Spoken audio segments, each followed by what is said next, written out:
When the world tries to bend you to its will, it takes an iron resolve to stand your ground and survive. Experience the most inspiring tales of human strength and the ultimate triumph of a spirit that refuses to break. Hit subscribe today and find your own strength in our stories. Before I write this, I want to flag one element from the original story's formula that I'll need to handle carefully.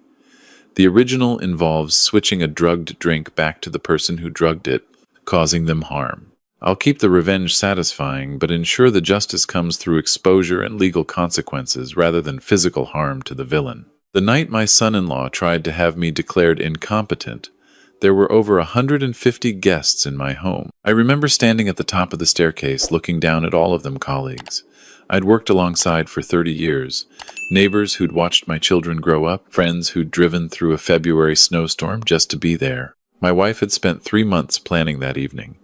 The house smelled like cedar and slow-roasted lamb, and someone had lit every fireplace we had. I am 67 years old. I spent 31 years as a civil engineer with the province of Ontario, most of that time managing infrastructure projects across the Northern Corridor bridges, water treatment facilities, highway rehabilitation through some of the harshest terrain in the country. I am not a man who panics. I am not a man who misses details. That is not arrogance. That is just the nature of work that does not forgive mistakes. My wife and I had planned the retirement celebration for months. 31 years is a long time to give to anything, and the people in that room had been part of nearly all of it. Drop your location in the comments. I want to know where you're watching from tonight. My daughter had married her husband 4 years earlier. I will call him my son-in-law because that is what he was, and I want you to understand exactly what kind of man he was before I tell you what he did. He was charming in the way that certain people are charming when they need something from you. He laughed at the right moments. He remembered birthdays. He asked questions about your life and looked at you while you answered, which most people mistake for genuine interest. It took me almost a year to understand that he was cataloging information rather than caring about it. He was building a map of everyone around him, what they wanted, what they feared, what they owed, and he filed it away for later use. My daughter loved him. I believe she still does. In whatever complicated way people continue to love someone after they've seen who that person truly is. She is not a villain in this story. I want to say that clearly, because what happened that night could have turned her into one, and it nearly did. But she made a choice at the end that cost her something real, and I have not forgotten it. My son-in-law had been asking questions about my finances for about 18 months before the retirement party. At first it seemed natural. I was retiring. There would be changes. He and my daughter had recently bought a house, and money was discussed more openly in our family than it had been when I was young. But the questions became specific in a way that felt like probing rather than curiosity. He wanted to know about the pension structure. He asked twice about whether my wife was named as sole beneficiary on the registered accounts. He asked about the property in Muskoka, the cottage my father had left me, and how that was titled. Each question arrived wrapped in something reasonable, planning for the future, making sure my daughter was taken care of. I answered because I had no reason not to, and because I told myself I was imagining the pattern. I was not imagining the pattern. About 6 weeks before the party, I came home early from a project handover meeting that ended ahead of schedule. My son-in-law's car was in the driveway, which was unusual on a Wednesday afternoon. I let myself in through the back entrance. Out of habit, I have always come in through the back, and I heard him talking in the study. My study. The door was not fully closed. I did not announce myself. I stood in the hallway and I listened. He was on the phone.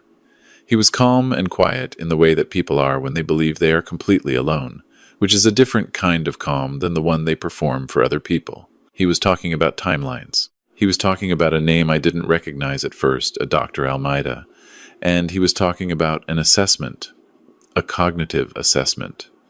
He used the phrase diminished capacity twice. He said the word trustee. He said my name. I stood in that hallway for a long time after the call ended. Long enough for him to gather his things and leave without knowing I was there.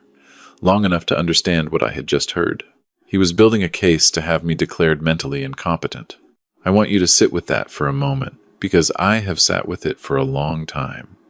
My son-in-law, a man who had sat at my table on Christmas Eve, who had shaken my hand at my daughter's wedding, who had accepted my help with the down payment on his house without hesitation, was engineering a legal process that would strip me of my ability to make decisions about my own life and hand control of my assets to him. He had apparently found a physician willing to conduct an assessment and produce a report.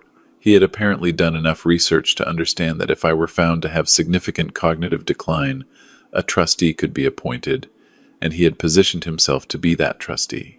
I drove to a lawyer's office the following morning. Not a family friend, a stranger, specifically someone with no connection to anyone in my life. I told her everything I had heard. She was quiet for a moment, and then she asked me several questions about my financial and legal documents. She told me what needed to change and what needed to be documented. She told me to be careful about what I said and to whom. She told me to keep a record of everything. I did not tell my wife. That was the hardest part. She and I have been married for 38 years, and I have almost never kept anything from her, not anything that mattered. But I needed to protect her from performing distress naturally, and I needed her to behave exactly as she always did around my son-in-law. She is not a woman who can hide what she feels, and that is one of the things I love most about her. That quality would have destroyed everything if she'd known what I knew. So I carried it alone for 6 weeks, and I smiled at family dinners, and I watched him, and I waited. The retirement party was a Friday night in March.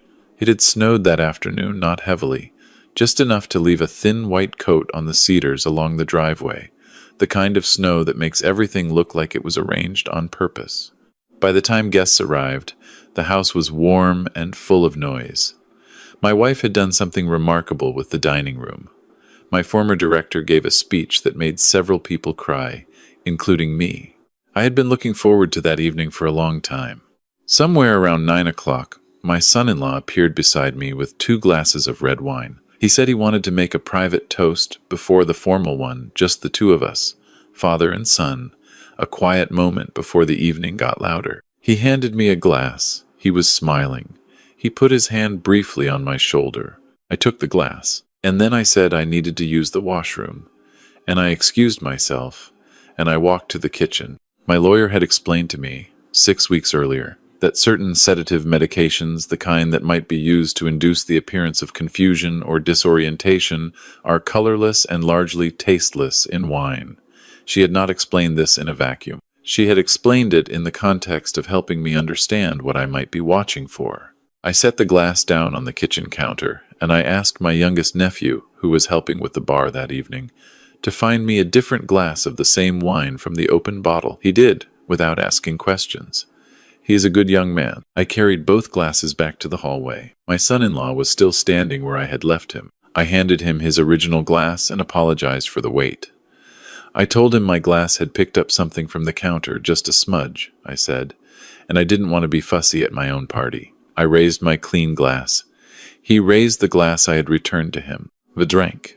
I watched him for the next 40 minutes without making it obvious that I was watching. Across the room, with my arm around an old friend from my time on the Northern Corridor projects, laughing at something I don't remember I was watching. He began to look uncomfortable around the half-hour mark. He sat down. His wife, my daughter, crouched beside him and asked him something. He waved her off. A few minutes later, he was visibly disoriented. His speech, when guests spoke to him, was slow and slightly slurred. My daughter looked frightened. She found me in the crowd. She said something was wrong with her husband. She asked if I thought he'd had too much to drink. I said I honestly wasn't sure, and that she should perhaps call his doctor if she was worried. I said this knowing exactly what was in that glass. I said it clearly and steadily, because I had spent 6 weeks preparing for that moment, and because I had a recording device in my jacket pocket that had been running since he handed me the first glass. My lawyer had advised me on that as well. My son-in-law was taken by ambulance to a hospital in Barrie that night. He recovered.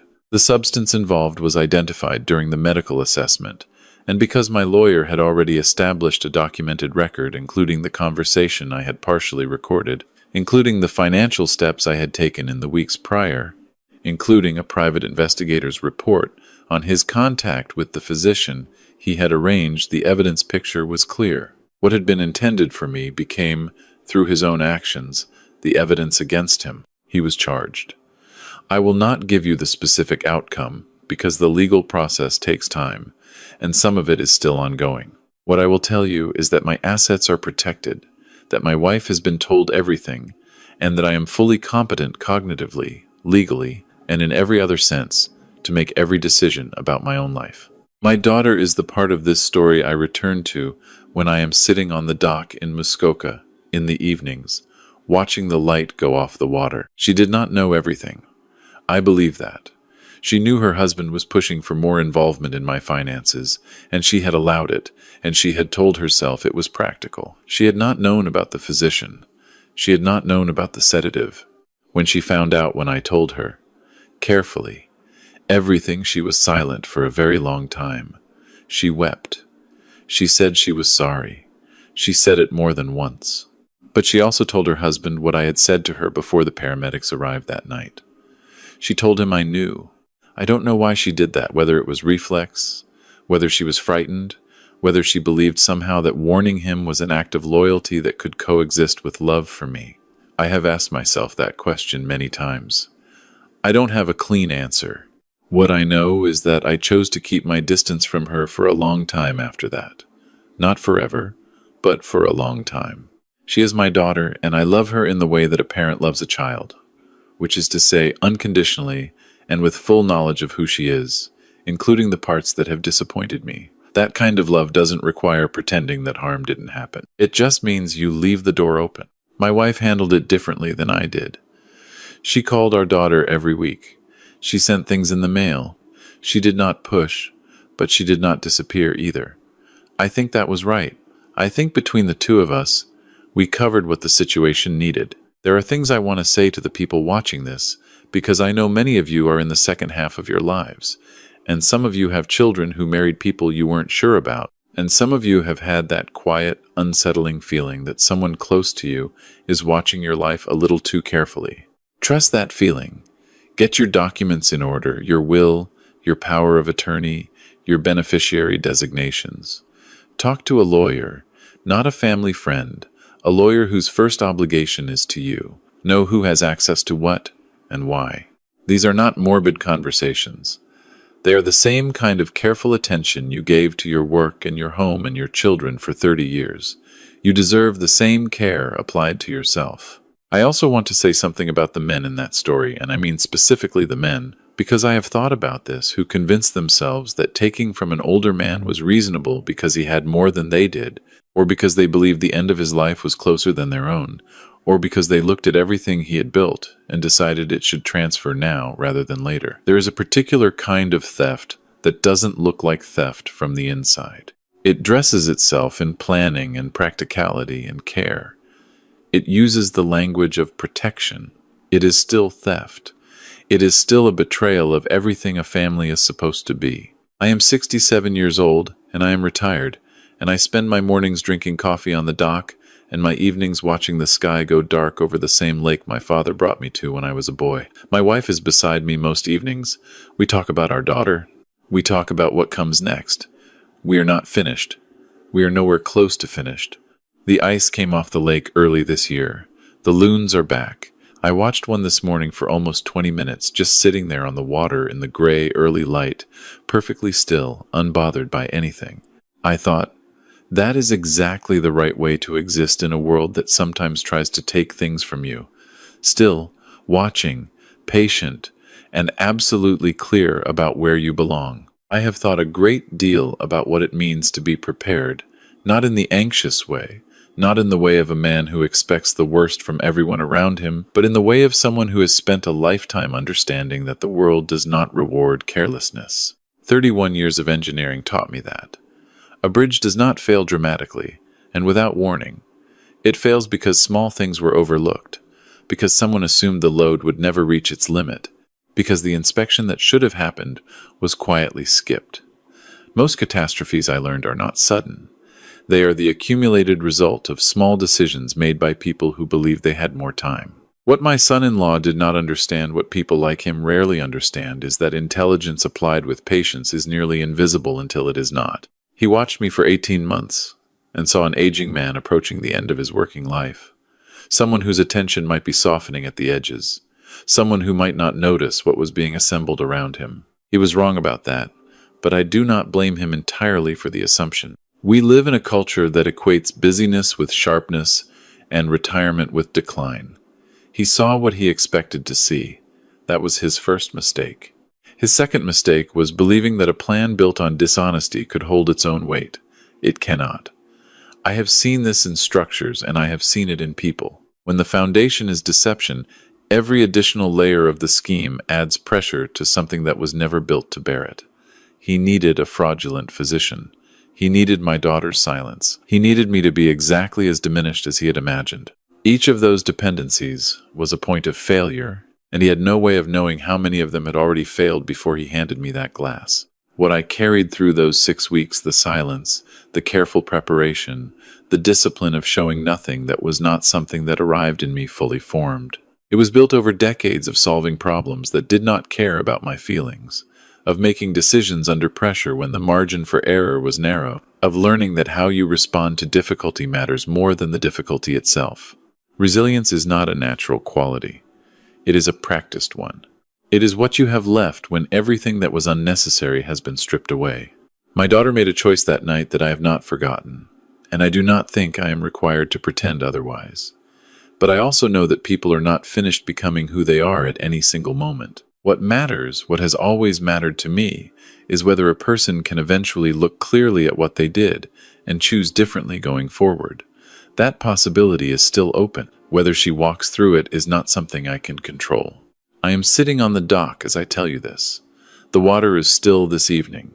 It always settles by this hour. I have everything I need, and I built it carefully, and I intend to keep it.